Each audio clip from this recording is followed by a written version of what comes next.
Буырчак жулган шаймандар Талас областындагы Ак-Дөбө айылында жасалууда. Ишкананы Рахманалы Турсунбаев жетектеп 4 жылдан бери эл кызматында.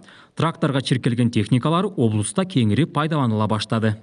Европаны карайсың, башка мамлекеттерди карайсың, Турцияны карайсың, анан ушундай жулгуш болсо деп ойлонобуз. Анан ал жактарды эсептеп көрсөк, бир ушундай жулгуштар бизге 40 000 долларга чейин келет экен да. Анан ал акчаны биз көтөрө албагандан кийин идея пайда болду, өзүбүз жасайлык деп. Анан биринчи жылы 2 жөөктүк жасаганбыз. Толук ишке ашпай калды. Кийинки жылы 4 жөөктүк жасадык. Аныбыз да более-менее болду.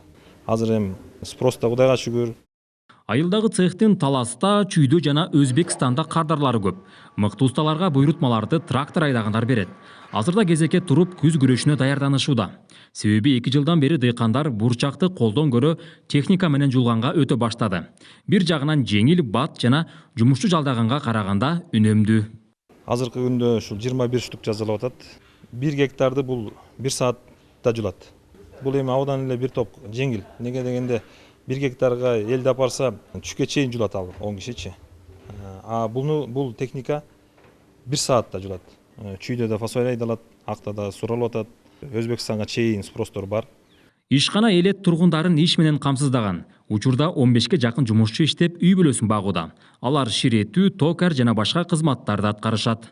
Образецин алып келсе жасай беребиз да. Бул мисалы кабыргалар, кипинин кабыргасы бар, комбайн подборунун кабыргасы көрсөтүп берсе жасайбыз да биз. Эми мага мисалы айылда ыңгайлуу болуп атат да. Семьям бул жерде, үйгө барып, үйүм жакын, барып келип иштегенге Кудайга шүгүр ичип жегениме жетип атат да. Өзүм билген жумуш, анан мага сырт жакка эмне кереги бар мисалы да. Ишканада буурчактын данын жыйнаган комбайндардын жана башка тетиктердин түрү жасалат. Керектүү жабдууларды Кытайдан алдырышат. Белгилей кетсек, мындай цехтер Таласта, Чанда кезигет. Нурсултан Курманбеков, Кайнар Ормонов, ЛТР, Талас облусу.